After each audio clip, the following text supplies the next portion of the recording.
Hello and welcome. Today we're going to be making something super exciting, and I'm really excited to share this recipe with you because it's really close to my heart and it's my ultimate comfort food.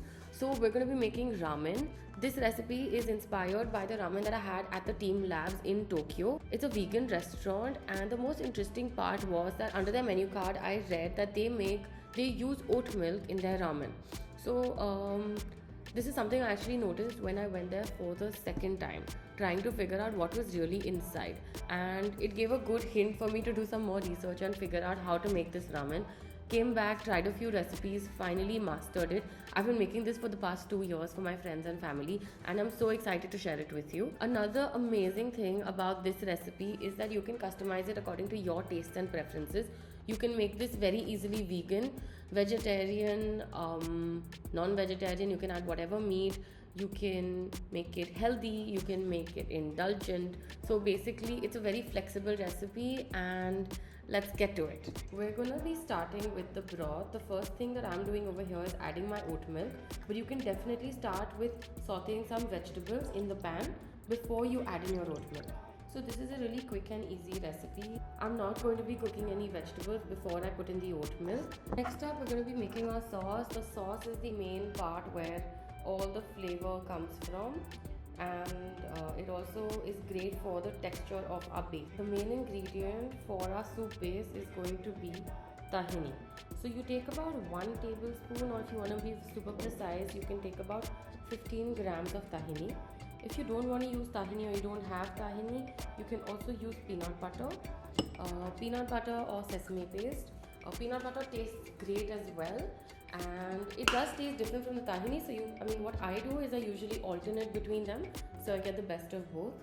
The next ingredient that you want to be putting into your soup base is chili oil. So I like to make chili oil at home, but I haven't made it in a long time. So right now I'm using the Master Char chili oil.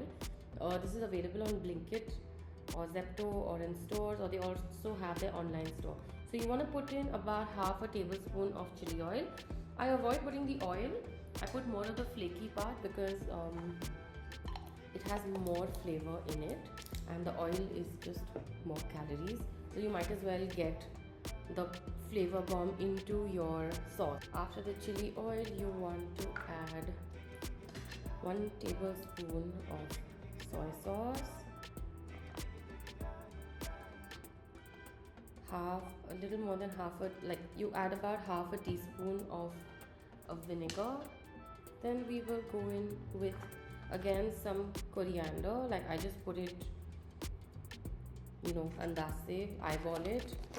Then the next thing that goes into our soup base is going to be garlic. Garlic also adds a lot of flavor in the soup base. I usually use minced garlic, so about that much, maybe 3 or 4 cloves of garlic. Now this recipe that we're making over here serves 1 person, so you can double. The next ingredient I'm going to be adding is MSG. I know it's a very controversial ingredient because people think it's unhealthy and it's not good for your health, but I don't think so, and I love it. So I'm going to put it. If you don't like it, you're not sure about it, please feel free to skip it because it doesn't make that big of a difference, but it makes a little bit of a difference.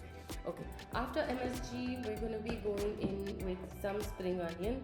Spring onion actually goes again into the ramen, so I'm just putting in a little for the soup base to catch some flavor from it. Next up is the last ingredient that goes into the soup base, which is one of my favorites again, which is toasted sesame oil. So I'm putting about 1/3 teaspoon, I think that's become half a teaspoon of toasted sesame oil. Okay, this is a non-negotiable. The chili oil, the tahini and the sesame oil are non-negotiable. Even garlic, that though everyone has in their kitchen, so I don't need to mention that. But here, you give this a real nice good mix, and this is your soup base. Okay, so this is the most exciting part of making the ramen. I'm gonna start with the assembly now, which is we're gonna be putting everything together. So I'm gonna start with the noodles. I have washed and drained my shirataki noodles. Shirataki noodles are basically the low-calorie noodles which come from China and Japan. And the craziest part is that many restaurants in Japan actually offer shirataki as an option in your ramen bowl, which is so cool because you don't have to cheat if you're outside. Okay, so anyway, I started with my ramen. Next goes in about 1/3 cup of boiled sweet corn. Then I'm going to be putting in my bok choy. This is all my food, so I'm using my hands directly. And this bok choy has been blanched. I love my veggies, so I really load it up with bok choy. Another ingredient that I'm putting in is silken tofu. Silken tofu doesn't really need to be cooked. I'm just going to warm it up. Instead of silken tofu, if you want, you can also put chicken or any other meat of your choice. Another fun ingredient that goes into my ramen is a drug egg. Okay, so these eggs are basically soaked in a mixture of soy, vinegar, some spices, some herbs, and I'm just going to show you what it looks like when I cut it. So they're really jammy on the inside, like they're not hard nor are they soft. Like if I show you what it's like a super jammy texture, and I'm the only one eating here, so I'm going to be putting both into my bowl. So 1 and 2. Okay, now that most of the ingredients are here, what I usually do is I stick this in the microwave with 1 spoon of the broth. I put the broth so that the steam really goes into all these ingredients, otherwise they dry out in the microwave without any liquid. And at the same time I put my broth to boil, because if I put everything together in one vessel and boil it, I feel like it becomes very not pretty. So let's go heat this up in the microwave and get it back with the broth. Okay, now that all my dry ingredients are warmed up, I'm gonna go and pour in my soup base. And wow, it smells amazing.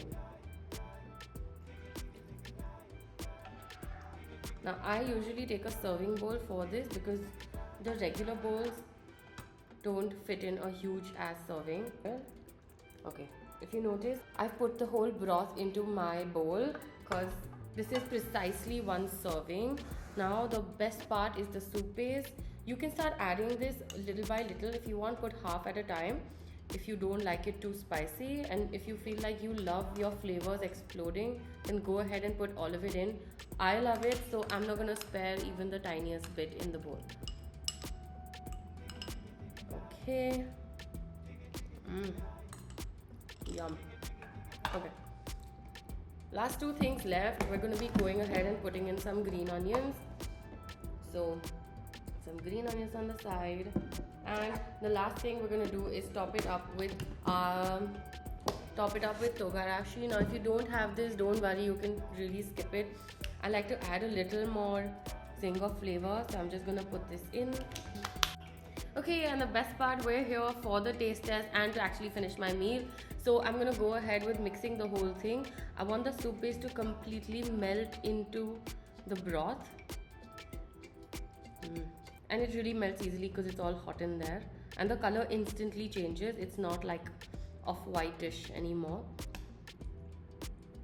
And I actually use a serving spoon to drink the soup because I don't have any soup spoons, and I feel like soup spoons also really tiny. This gives me a lot more satisfaction.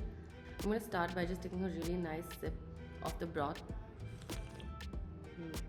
It's so good. If you like this, you have to go and try it. Let me know how it turns out. If you have any issues with the recipe, I'm always available to answer your questions. Please DM me on Instagram or leave a comment on the video. And like, subscribe, and stay tuned for more videos. If you have any requests for any other recipes, I'd be happy to make them and share them if I know them. So see you. Bye.